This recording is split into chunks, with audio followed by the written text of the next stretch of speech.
윤석열 국민의힘 대선 후보의 발언 수위가 정기 입문 이래 최고 수위를 넘나들 정도로 연일 높아지고 있어 갑자기 강공으로 나선 이후에 세간의 관심이 집중되고 있습니다. 윤 후보는 앞서 지난 29일 국민의힘의 지지 기반인 경북, 그 중에서도 대선 경쟁자인 이재명 더불어민주당 후보의 고향이기도 한 안동에서 열린 경북 선거대책위원회 출범식에 참석해 이번 문재인 정권 들어와서 국가와 국민을 약탈하고 있다.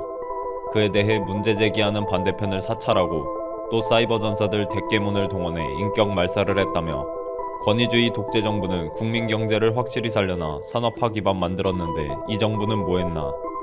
무식한 삼류바보들 데려다 정치에서 경제, 외교, 안보 전부 망쳐놓고 무능을 넘어서 과거 권위주의 독재 정부가 하던 사찰을 했다.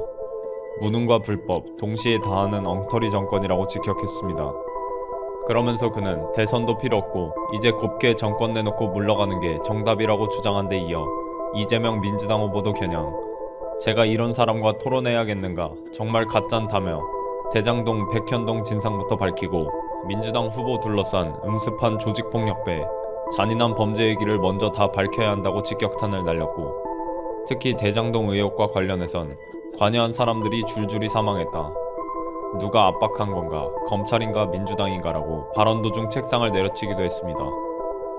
이처럼 거침없는 윤 후보의 원색적 발언은 바로 다음 날인 30일에도 이어졌는데 국민의힘 대구시당에서 열린 대구선대위 출범식에선 야권 정치인과 언론들을 상대로 통신자료 조회해 파문에 휩싸인 고위공직자 범죄수사처도 겨냥 이거 미친 사람들 아니냐, 공수처장이 사표만 낼 게 아니라 당장 구속수사해야 하는 거 아닌가라며 뒤집어 놓지 못하면 정말 제대로 정신 차려서 정권 교체 못하면 자기들이 20년 50년 해먹는다 했으니 우리 당도 뿌리 뽑아버릴 것이다. 투쟁해야 한다고 역설했습니다. 이뿐 아니라 그는 이번에도 이 후보를 꼬집어 정과 사범까지는 국민은 이해 못해도 저는 과거 실수를 이해한다.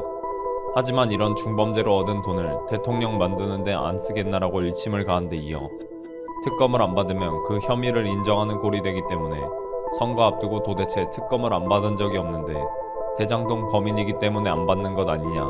제가 이건 확정적 중범죄자라고 표현한다. 이런 사람을 대통령 후보로 내세우는 정당은 뭐하는 정당인가라고 민주당까지 싸잡아 비판했습니다.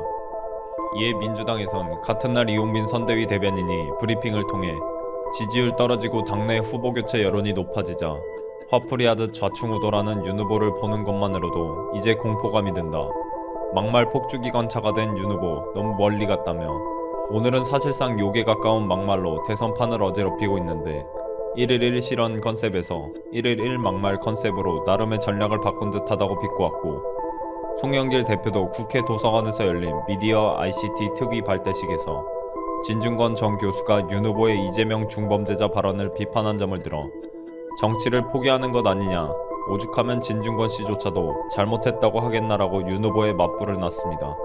여기에 이준석 국민의힘 대표까지 30일 한국일보와의 인터뷰에서 이 후보를 중범죄가 확정적인 후보라고 표현한 윤 후보 발언에 대해 윤 후보는 그 발언만으로 이 후보 지지자들을 무시하는 셈이고 그런 태도 하나하나가 중도층에 영향을 주고 있다고 윤 후보에 쓴소리를 했는데 극약 처방과 같은 강성 발언을 통한 윤 후보의 정면 돌파 전략이 강한 야당 후보 이미지를 구축해 현재 처한 난국을 풀어나갈 열쇠가 될 수 있을지 아니면 부작용이 높은 극약 처방이 되어버릴지 그 귀추가 주목되고 있습니다.